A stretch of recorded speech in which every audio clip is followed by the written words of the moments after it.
This video is on adding and subtracting rational expressions.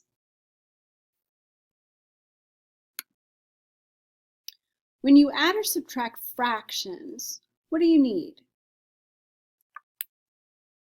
If you remember, adding and subtracting fractions require a common denominator. And so we're going to use this concept to add and subtract rational expressions.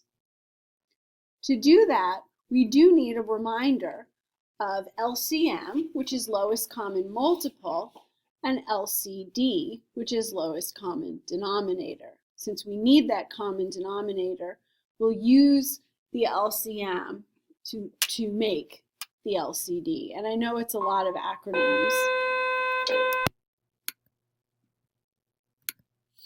So first, we probably need to remind you about the difference between a multiple and a factor. So if you'll recall, multiples and factors are different because factors are the numbers that multiply to give you a multiple. Let's take a look at an example. The factors of 12 are all the numbers that could be multiplied to give you 12. So 1 and 12 are certainly factors. What about 2? 2 is a factor of 12 because 2 times 6 is equal to 12. So 6 is also a factor of 12. 3 goes into 12 evenly also, which makes 3 a factor of 12. And because 3 times 4 is 12, 4 is also a factor of 12. And so in this way, we can list out all the factors of a particular number. It's all the numbers that divide evenly into that number. Multiples are what you get when you multiply the number you're looking at by anything else. So multiples of 12 would be 12 times 1, which is 12. 12 times 2, which is 24, 12 times 3, which is 36. Whoops. So multiples are actually larger than the number you're being asked about. Factors are always going to be smaller or equal to.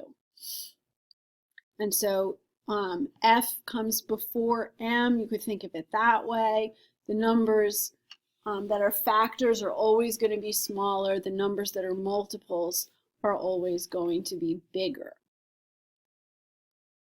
Let's look at some examples of finding the LCM, or lowest common multiple. So if we look at this first example where we just have numbers, if we're looking for LCM, the lowest common multiple, well, remember, multiples have to be bigger than.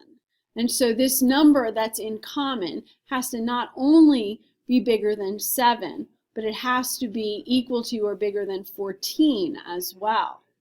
Well, if we look at the multiples of 7, we have 7, 14, 21, times 1, times 2, times 3, and then 14 would be 14, 28, and I don't even have to go farther because right away I'm looking for the lowest number that's a common multiple. And the lowest number that these have in common is 14. And so 14 is the LCM for 14 and 7. Now it is not always one of the numbers you begin with. For instance, if we look at 3 and 10, the multiples of 3 are 3. 3 times 2 is 6. 3 times 3 is 9. 3 times 4 is 12. Let's try 10. The multiples of 10 are 10, 20, 30, 40. Whoops. We haven't hit anything. We haven't hit anything in common yet, so let's keep going with our 3's. 3 times 4 was 12, so 3 times 5, I missed my pen here. 3 times 5 is 15, times 6, times 7, times 8, times 9 times 10. Oh, here we go. We have one in common. And so what actually happened here is these two numbers multiplied together gave me a multiple, and in this case, it turned out it was the LCM, the lowest common multiple. So multiplying the two numbers together will always give you a multiple. It is not always the lowest one, and so you do need to look for a low one. Let's look at what happens when there's numbers and variables. When that's the case, just like when we were looking for lowest GCFs, we have to look at the numbers and the letters separately. So now we're looking at multiples, not factors. So we're going bigger, not smaller.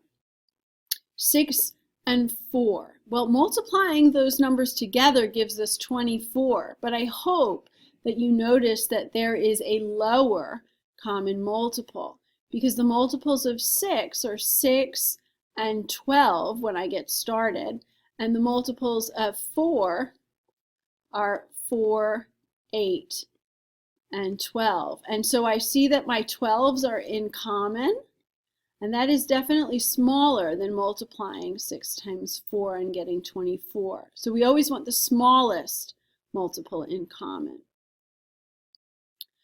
Because we need multiples in common too, if we're looking at the x's, I have 2 here and I have 3 here. The lowest number in common now is a multiple. So you can go higher, you can't go lower. Just like the numbers can't be smaller than what you started with, only bigger, we can't go smaller. So what the LCM for the letters is going to be x to the third.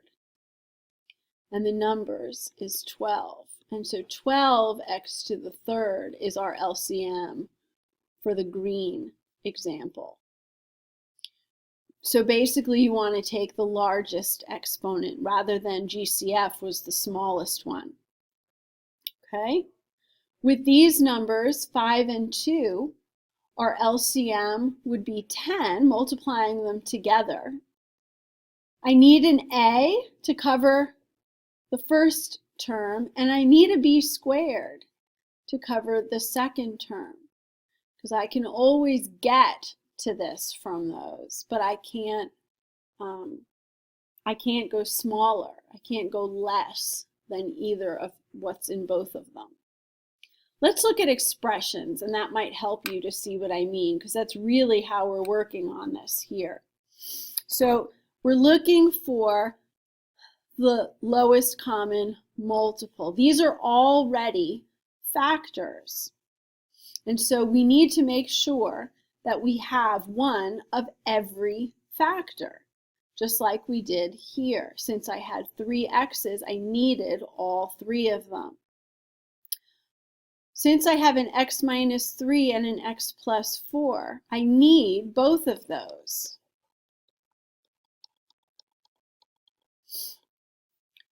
This term here also has an x plus 5, so I need that as well. But since x minus 3 was already used, I don't need to repeat it.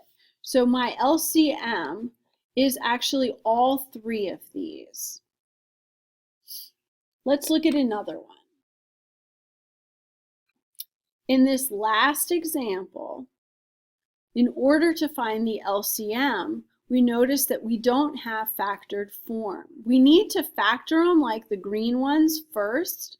Remember, always look for GCF. So what's in common here is 2 and then a squared, because they each have an a squared. Remember, I'm GCF. I'm factoring, which is smaller, not bigger. What I'm left with in the parentheses is 2 minus a. And for this term here, this expression, I also have a 2 in common. And I have 3 minus a. All right, so I need one of everything. I have a 2, So my LCM will have a 2 in it. I have an a squared here. There are no a's here, but I definitely need that a squared. And I have a 2 minus a that I have to include, and I have a 3 minus a that I have to include. So all of this is my LCM. Notice I didn't have to use this 2 twice. I only needed it once. If this was 2 minus a, I would also only need one of them. You only need as many as there are in one of the expressions, not both combined. All right, let's do some in context here. Once you know how to find the LCM, we use it to set up a common denominator so that we can add fractions. Remember, 3/5 plus 1/5. Since the denominators are the same, you add the numerators and you keep the denominator. So we're going to do the same thing, but with rational expressions. The easy thing is that if you have things that are already sort of factored expressions, then the least or lowest common denominator is just the LCM of those two denominators. And in this case, it's the b minus 1 and also the b minus 4. There's nothing really that I have to do there. It's so much easier when it's just expressions. So this is what I want my denominator to be. Well, what's missing for this first fraction here? Don't I need a b minus 4? All right, so what I'm going to do is multiply by b minus 4. That way, my denominator here is my lowest common denominator.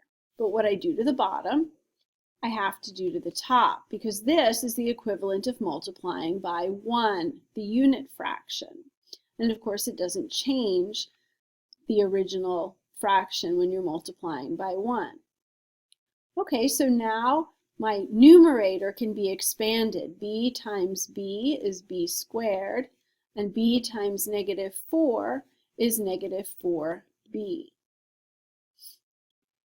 This is over b minus 1, b minus 4. And we're adding. Now what's missing in this second fraction so that the denominator would match the LCD? It's missing a b minus 1. Notice the order of my sets of parentheses don't really make a difference, and that's because they're being multiplied.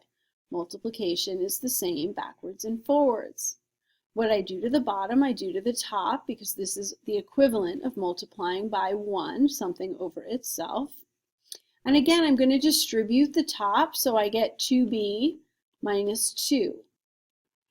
And I'm going to switch these around in the denominator so the denominators visually look the same, even though, of course, no matter what order I wrote them in, they would be the same.